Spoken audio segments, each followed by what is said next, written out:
अक्षमाला वनमाला मुंडमाला धारी। दर्शकों, क्या आप जानते हैं शिव जी किसके मुंडों की माला पहनते हैं और क्यों पहनते हैं? क्या आप जानते हैं कि अमर कथा क्या है? क्या आप जानते हैं कि ऐसे कौन से ऋषि हैं जो अपनी माता के गर्भ में पूरे 12 वर्ष तक रहे हैं? क्या आप जानते हैं ऐसे कौन से ऋषि हैं जो जन्म लेते ही तपस्या करने वन क्यों चले गए थे? अगर आपको इन सब प्रश्नों के उत्तर जानने हैं तो मेरा वीडियो अंत तक जरूर देखिएगा। नमस्ते दर्शकों, मैं पिया मोहता एक बार फिर से स्वागत करती हूँ आप सभी का मेरे चैनल हरिशरणम पर।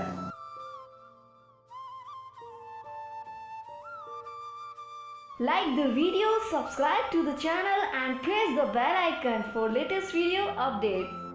दर्शकों, पिछले वीडियो में हमने भागवत कथा के महात्म्य के बारे में जाना था। हम परम पूज्य श्री गणेश को नमन करते हुए हमारी प्रथम कथा की ओर बढ़ते हैं। तो हम शुभारंभ करते हैं शुकदेव जी की कथा के साथ। ऐसे तो शुकदेव जी की कथा अलग अलग ग्रंथों में अलग अलग प्रकार से लिखी गई है, परंतु मान्य कथाओं के अनुसार यह कुछ इस प्रकार है। एक समय की बात है, नारद जी ने सोचा, बहुत सुना है पार्वती माता और भोलेनाथ की प्रेम कथा के बारे में, चलो आज उनकी परीक्षा ले ही लेता हूँ। फिर क्या था, नारद जी चलते कैलाश पर्वत की ओर। आपको पता है नारद का मतलब क्या है? नारद मतलब जिनकी बात कभी रद्द ना हो। और ये तो हम सभी को ज्ञात ही है कि देवी देवताओं के बीच झगड़े करवाने के लिए बड़े ही प्रसिद्ध है हमारे नारद जी। और कैलाश पर्वत पर पहुंचने के बाद नारद जी ने देखा कि भोलेनाथ तो वहीं गए हैं, किंतु माता पार्वती वहीं हैं। वे मन ही मन खुश होकर बोले, नारायण नारायण। नारद जी को देख पार्वती माता ने उनका स्वागत किया और उनके आने का कारण भी पूछा। नारद जी ने कहा, माता आपसे कुछ पूछना था। गौरा मैया ने कहा, पूछिए नारद जी, क्या पूछना है? माता, मेरे मन में कई दिनों से एक विचार आ रहा है कि जरूर भोलेनाथ आपसे कुछ रहस्य की बात छुपा रहे हैं। गौरा मैया ने कहा, नारद जी, प्रभु मुझसे कभी कोई बात नहीं छुपाते। ठीक है माता, तो फिर बताइए कि प्रभु किसके मुंडों की माला पहनते हैं और क्यों पहनते हैं? पार्वती माता अचंभित रह गई, उन्हें इस प्रश्न का उत्तर नहीं ज्ञात था। इतना कहकर नारद जी वहां से चले गए।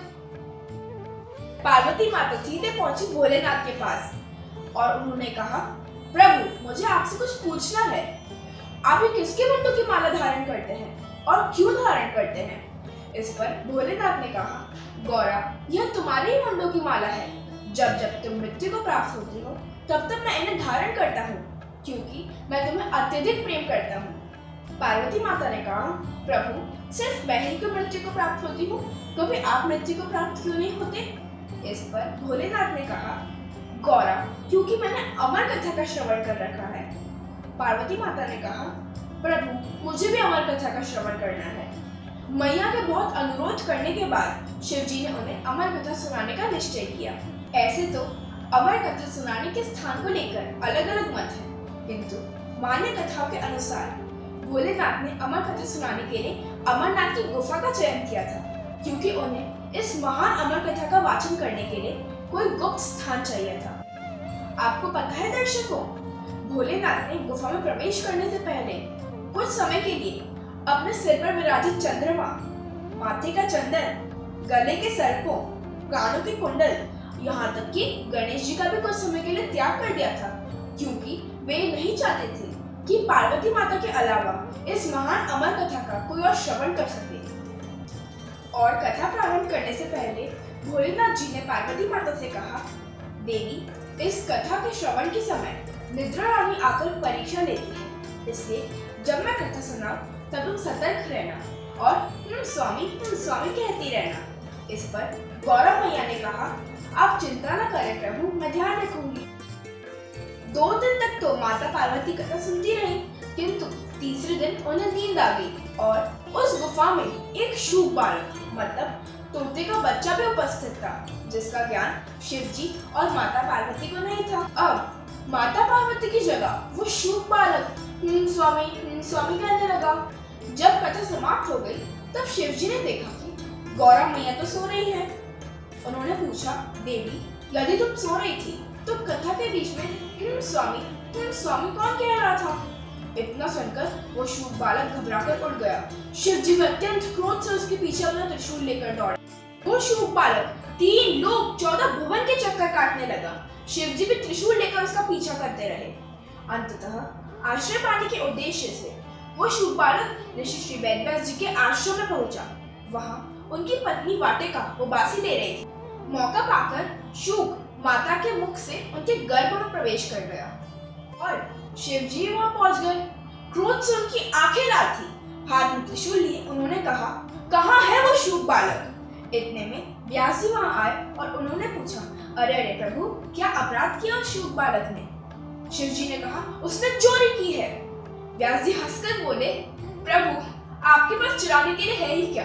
मेरा मतलब आप तो इतने दयालु और भोले हैं कि स्वयं सबको दान देते रहते हैं, और अगर भांग धतूरा चुराया भी है तब उसके लिए इतने क्रोधित क्यों हो रहे हैं? शिव जी ने कहा, उसने मेरी अमर कथा का चोरी से श्रवण किया है, इसलिए मैं उसे मृत्युदंड देना चाहता हूँ। इतने में व्यास जी ने कहा, प्रभु आप सत्य में कितने भोले हैं। अगर शूक बालक ने अमर कथा सुन ली है तो आप उसको कैसे मृत्युदंड दे सकते हैं? वो तो स्वतः ही अमर हो गया है। तो ठीक है, मैं उसे बंदी बनाकर रखूंगा।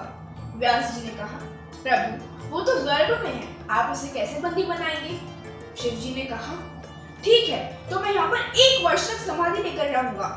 और शिव जी ने वहीं अपना त्रिशूल रखा और समाधि ले ली। यह सब वार्तालाप शूक गर्भ के अंदर सुन रहा था और प्रसन्न होकर बोला, प्रभु समाधि मेरी तो सिर्फ 1 वर्ष की, मैं तो माता के गर्भ में पूरे 12 वर्ष तक रहने वाला हूँ। समय बीतता गया। माता वाटिका को अत्यंत पीड़ा होने लगी। तब व्यास जी ने भगवान विष्णु से प्रार्थना की कि हे प्रभु, 12 वर्ष पूरे हो गए हैं, अब अपनी कृपा दिखाएं और शूक को गर्भ से मुक्त करें।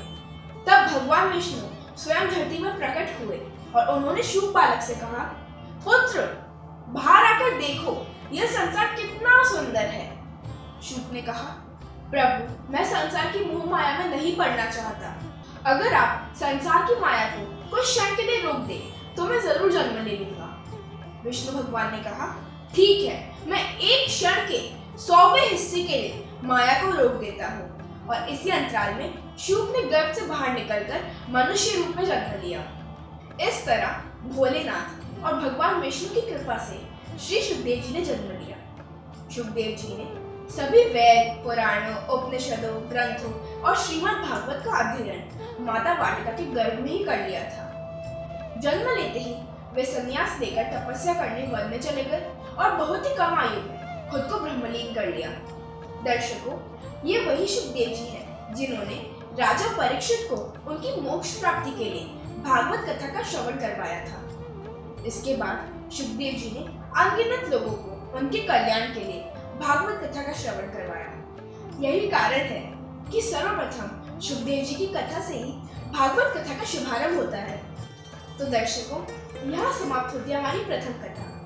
अगर आपको मेरा वीडियो पसंद आया तो मेरे चैनल को सब्सक्राइब करें एवं इस वीडियो को लाइक भी कर दें और हो सके तो शेयर भी कर दें और इंतजार कीजिए मेरी आने वाली कथा का, जो बहुत ही रोचक और रहस्यमयी है। तब तक के लिए धन्यवाद। जय श्री कृष्ण, जय श्री राधे।